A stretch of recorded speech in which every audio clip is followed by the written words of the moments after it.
Oi, tudo bem com vocês? Vamos continuar nossos apontamentos sobre os termos da oração. Meu nome é Ana Catarina, sou professora de língua portuguesa e hoje nós vamos dar continuidade aos termos da oração, estudando exatamente os termos integrantes, os acessórios e o vocativo. Então, aqui está um quadro resumitivo. Os essenciais, o sujeito e o predicado, nós estudamos na aula anterior.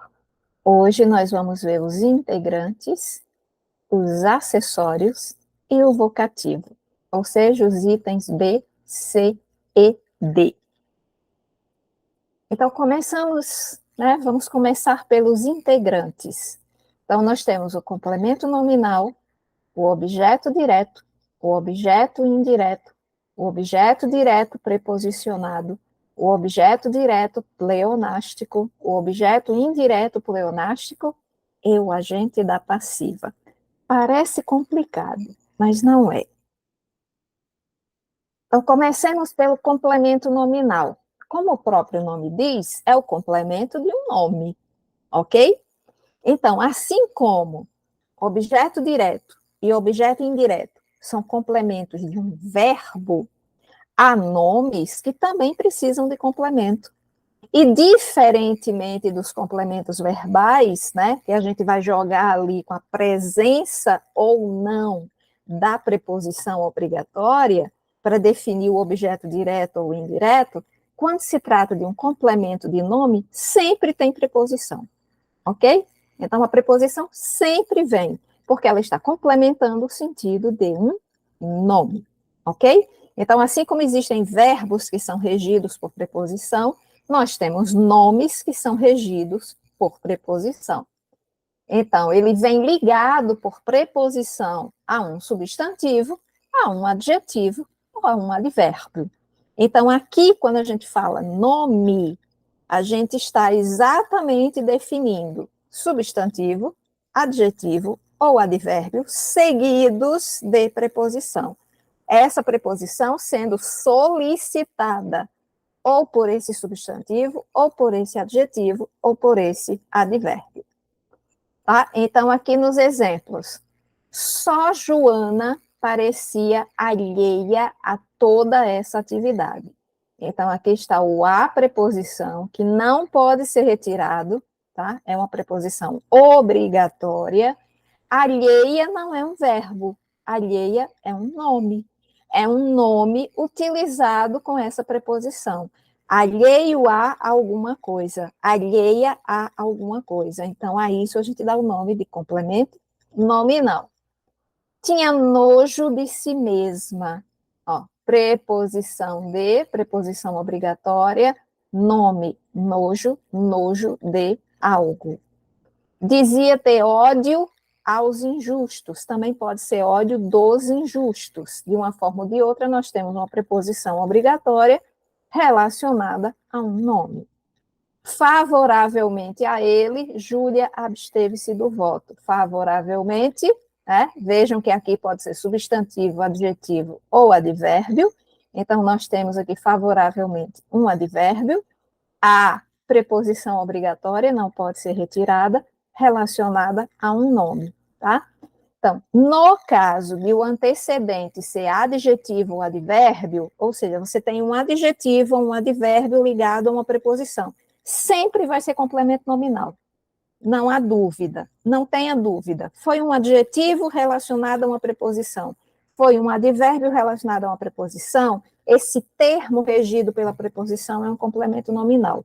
Agora, vai haver dúvida quando você tiver um substantivo relacionado a uma preposição, porque aí tanto pode ser complemento nominal, como pode ser adjunto adnominal, que é um termo acessório. Qual é a diferença? Quando a gente fala de complemento nominal, certo? É um complemento do nome. Quando a gente fala de adjunto adnominal, é um acompanhante do nome, ok? Então, quando você tem, por exemplo, de verbais, vender é o verbo, venda é o substantivo. Comprar é o verbo. Compra é o substantivo. A compra de objetos, né? Você tem aí o que a gente chama de deverbal. É um nome que ele provém de um verbo. Então, quando você tiver deverbais, a compra de tal coisa, a venda de tal coisa, tá? Então, em geral, são complementos nominais. Haverá dúvida? Sim, haverá dúvida. Mas fiquem tranquilos, porque nem os gramáticos chegaram a uma denominação, né, justa, inquestionável e perfeita da diferença entre um complemento nominal e um adjunto adnominal. Então, o que é realmente relevante é que a gente guarde que o complemento nominal é um complemento do nome e o adjunto adnominal é um acompanhante do nome, ok? Objeto direto. Então, é um complemento de um verbo transitivo direto. E vamos esquecer aquela história de que o objeto direto é o objeto que não vem com preposição. Isso é falso. Ele pode vir com preposição, que é o que a gente chama de objeto direto preposicionado.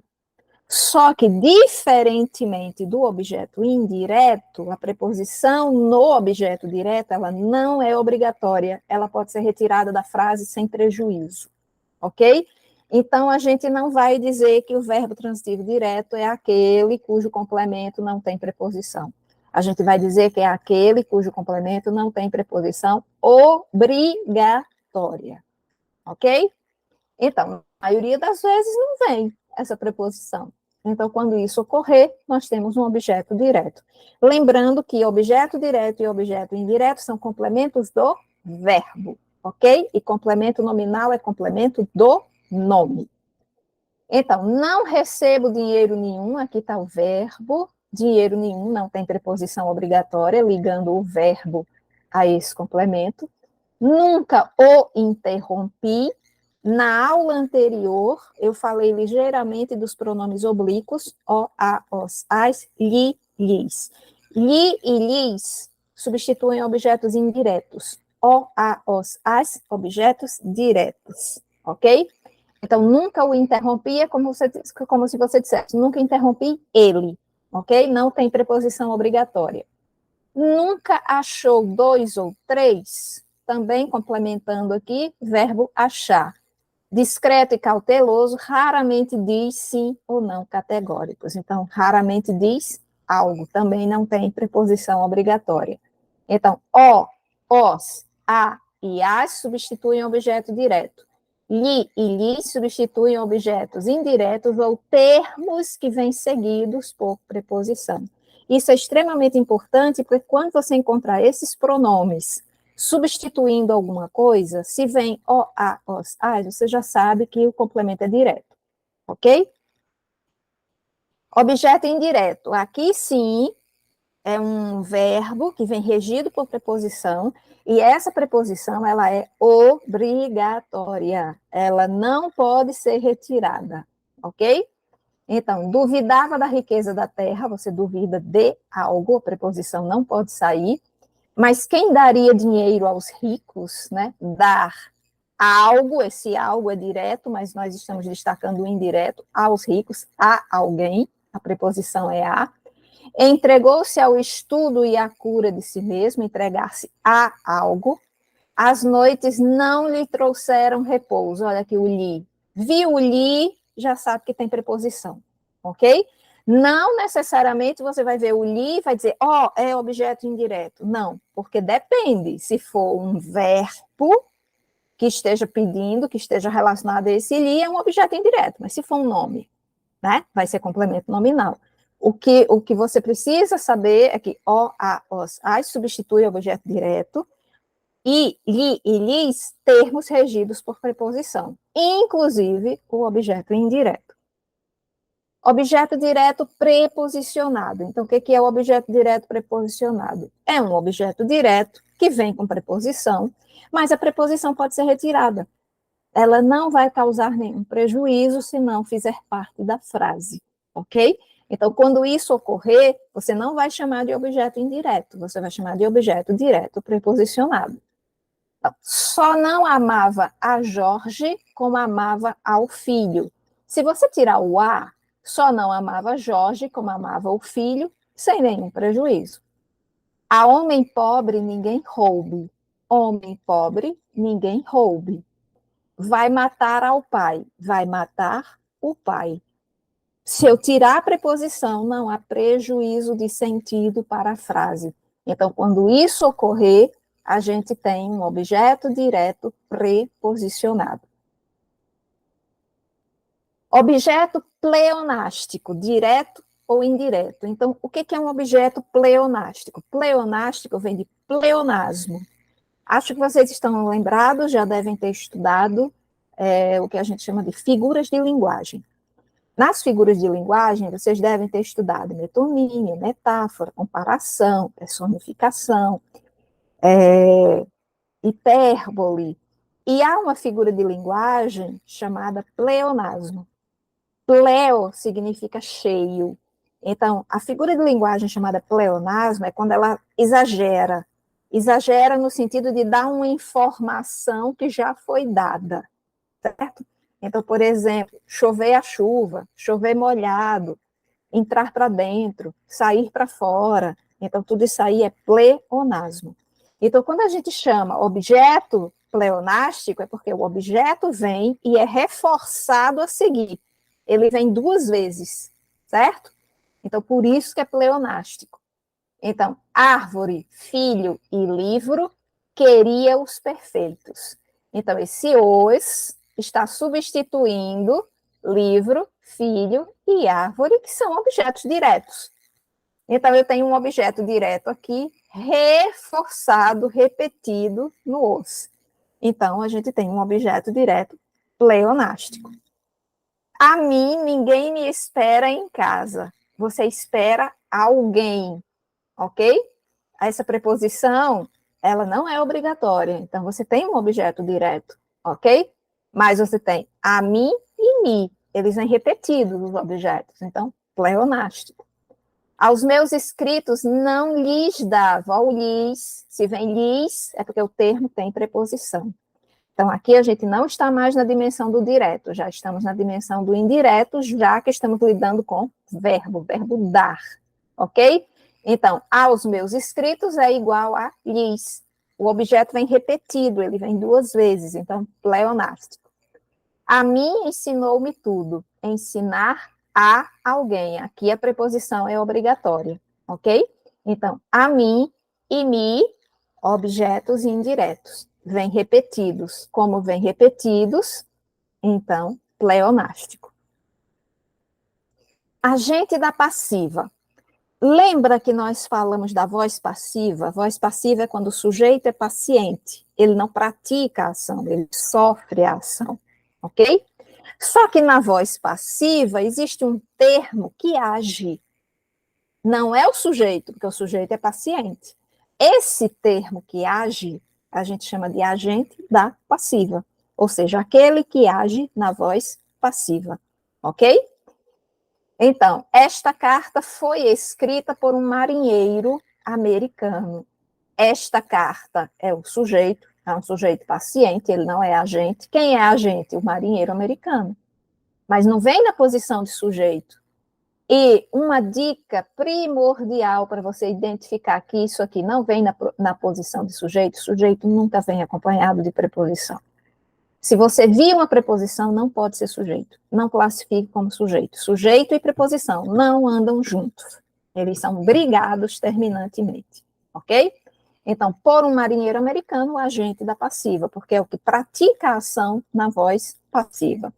Outra dica é que, quando você tem a voz passiva, ou você tem um se, só que esse se, ao contrário do índice de indeterminação do sujeito, em que o verbo é intransitivo ou transitivo indireto, o se, que a gente chama de partícula passivadora, ou seja, de um indicador de voz passiva, ele vem com verbos transitivos diretos. Vendem-se casas, vende-se esta casa, compram-se imóveis, ok? Então, são verbos transitivos diretos, mais se. Aí nós temos partícula passivadora, ou seja, voz passiva, ok? Quando ele não vier com o pronome se, né, que a gente chama de voz passiva sintética, ele vai vir com um verbo auxiliar e um verbo principal. Ele vem numa locução verbal e a gente chama de voz passiva analítica, ok? Então, você viu dois verbos, já é uma pista que pode estar indicando uma voz passiva analítica. Tudo quanto os eleitores sabem de um e de outro foi ali exposto por ambos. Então, tudo, né, que eles sabem de um e de outro foi exposto por alguém. Quem foi que expôs? Ambos. Olha a preposição aqui. Não pode vir na posição do sujeito. Ele não é sujeito, mas ele é o agente da voz passiva. Mariana era apreciada por todos quantos iam à nossa casa. Né? Então, Mariana é o sujeito, que é paciente, ela é apreciada, não é ela que aprecia, mas ela é apreciada por todos. Então, esse todos aqui, que é quem aprecia, quem age, é quem é ativo, é o agente da passiva, ok? Aí vamos para os termos acessórios. Nós acabamos de ver os termos integrantes. Os acessórios, adjunto, adverbial, adjunto adnominal, aposto e vocativo, que é um termo à parte.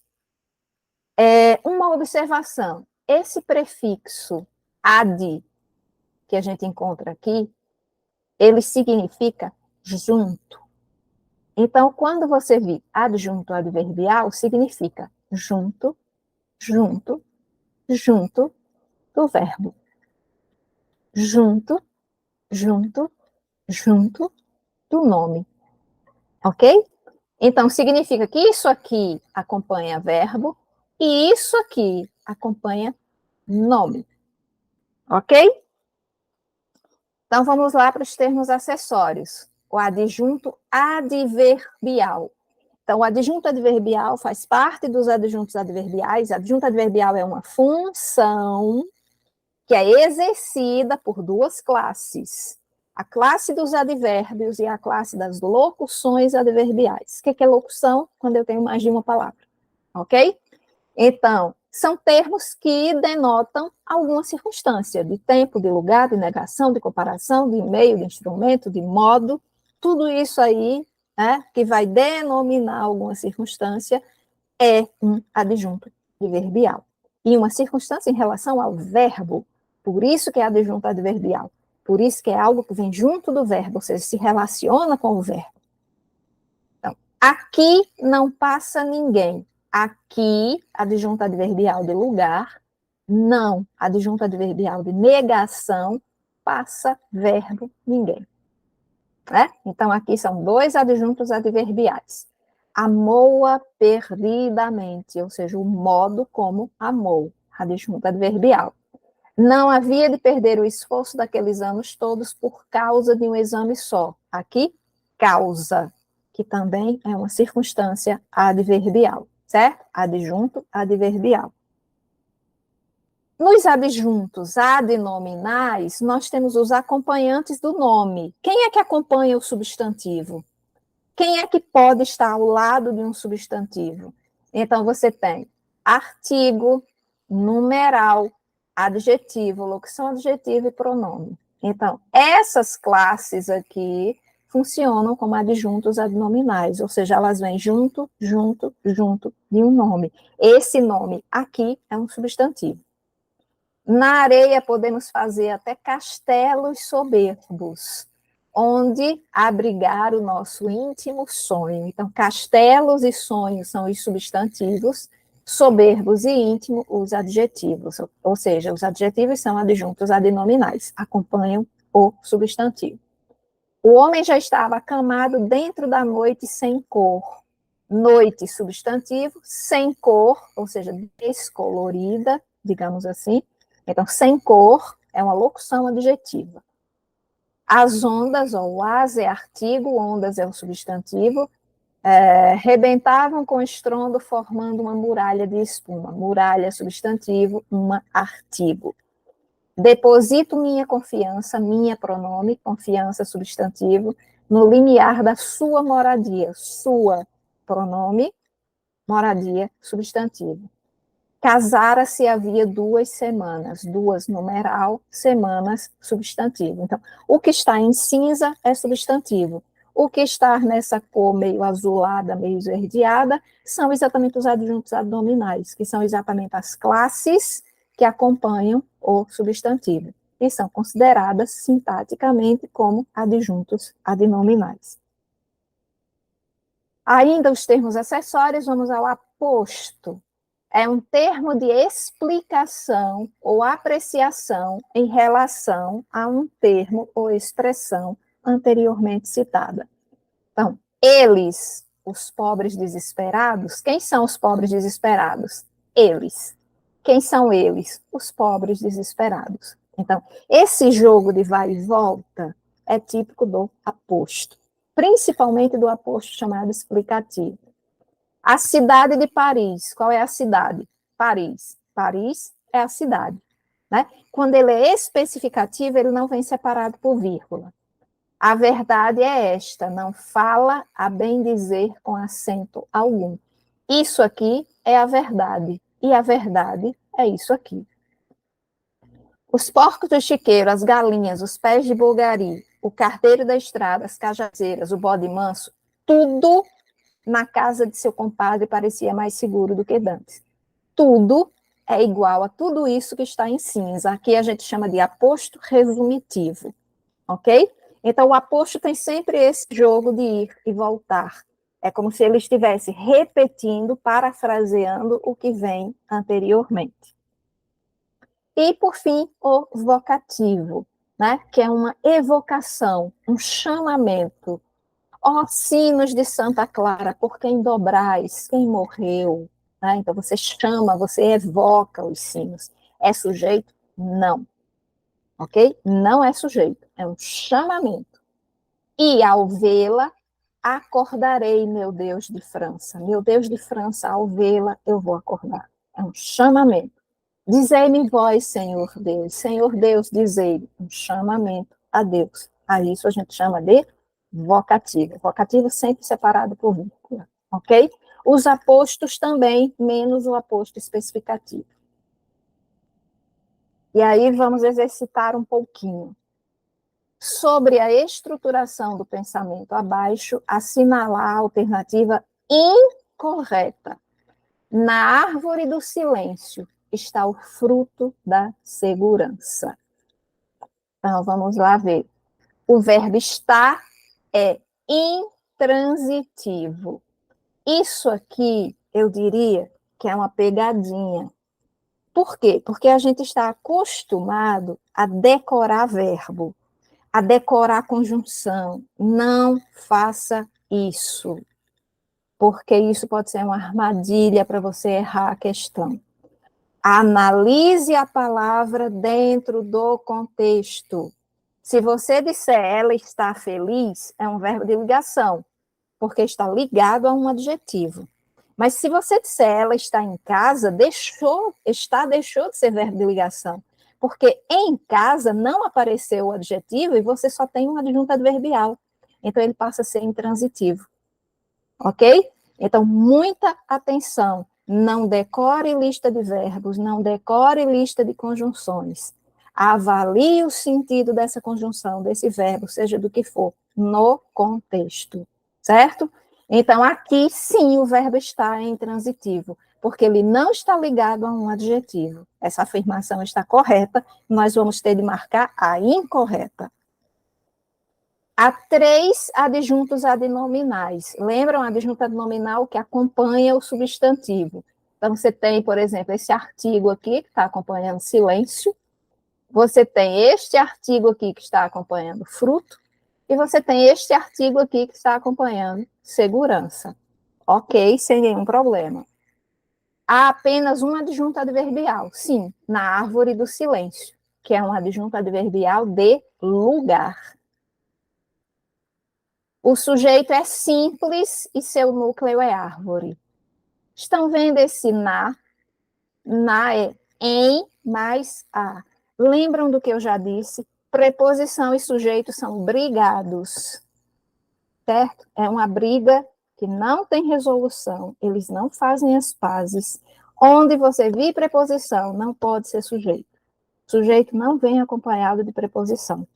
Então, se é para você marcar a alternativa incorreta é a letra A, porque isso aqui não pode ser sujeito. Na árvore do silêncio é um adjunto adverbial, não é sujeito, ok? Assinalar a alternativa que apresenta apenas um objeto direto, tá? Cuidado, porque aqui também tem armadilha. Precisaram de atendimento médico, ó. Não pode ser objeto direto, porque você já está vendo aqui uma preposição, e essa preposição é obrigatória, ela não pode ser retirada. Então, isso aqui não é objeto direto. Ela contou o ocorrido à família. Aí você diz, ela contou o ocorrido. O ocorrido é um objeto direto. A família é um objeto indireto. Mas veja que lá no enunciado ele está pedindo apenas um objeto direto. Não pode ter indireto junto.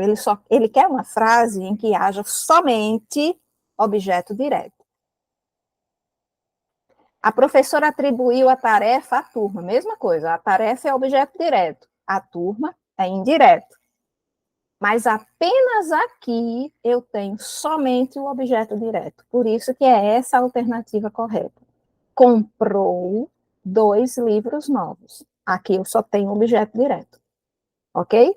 Então, atenção, porque nas frases C e D eu tenho objeto direto, mas eu tenho objeto direto e indireto. E aqui se pede que você, né, marque a alternativa que apresenta apenas um objeto direto. Eu só quero um objeto direto. Ok? Considerando as relações sintáticas estabelecidas, assinale o trecho em que o termo sublinhado foi corretamente classificado. Cientistas vêm constatando uma relação muito próxima. Objeto indireto. Não. Ó, vem constatando, é uma locução verbal, temos 2 verbos. O verbo que vem em forma nominal é sempre o verbo principal. O que é forma nominal? Gerúndio, particípio ou infinitivo. Então, você raciocina com ele, porque ele que é o verbo principal. Constatar algo. Não tem preposição obrigatória aqui, logo não é um objeto indireto. Quando é comum buscar reconhecimento na aprovação de terceiros, por meio de curtidas e compartilhamentos, adjunto adnominal. Adjunto adnominal, junto do nome. Acompanha nome. Por meio, por intermédio, é uma ideia de instrumento, é uma ideia de meio. Isso é uma circunstância do advérbio. Então, isso não é um adjunto adnominal. Apesar de ter aumentado o seu poder de consumo nos últimos 50 anos, a população dos Estados Unidos não sente uma melhora no seu bem-estar. Nós não temos um sujeito composto. Sujeito composto não é o que está no plural. Eu posso ter no plural e só ter um núcleo. O raciocínio de sujeito composto é ter mais de um núcleo. Aqui eu só tenho um núcleo, certo? Que é população. Dos Estados Unidos se refere à população e a se refere à população. Então, não é um sujeito composto, é um sujeito simples. Hoje, os norte-americanos podem ter o dobro de carros por pessoa e comer fora de casa. É um objeto direto, o dobro de? Sim. Podem ter locução verbal, raciocínio com o verbo principal, ter algo, não tem preposição obrigatória, logo nós estamos diante de um objeto direto. Por isso, essa é a alternativa correta. O mais difícil talvez seja transmitir às crianças a coragem de desejar com sabedoria, o trecho sublinhado exerce a função sintática de transmitir a quem? Às crianças. O quê? A coragem de desejar com sabedoria. Nós temos 2 complementos aí, um indireto e outro direto. Quando houver crase é algo que a gente ainda vai estudar em outra aula, quando houver crase, significa que eu tenho a preposição aí. Então, se eu tenho preposição, e ela não pode ser retirada, já não pode ser um objeto direto, você já raciocina, ou pode ser complemento nominal, ou objeto indireto. Objeto indireto se for complemento de verbo, complemento nominal se for complemento de nome. Então, é um objeto direto apenas? Não, nós temos dois termos. É um objeto indireto apenas? Não, nós temos dois termos. É um complemento nominal? Não, porque eles estão complementando o verbo transmitir. O complemento é de um verbo, não é de um nome. Então, nós temos um objeto direto e um indireto, certo? O indireto às crianças e o direto à coragem de desejar com sabedoria, ok? Então, espero que tenham aprendido bastante sobre os termos da oração. Próxima aula, nós vamos para outro assunto dentro do programa de sintaxe. Até a próxima.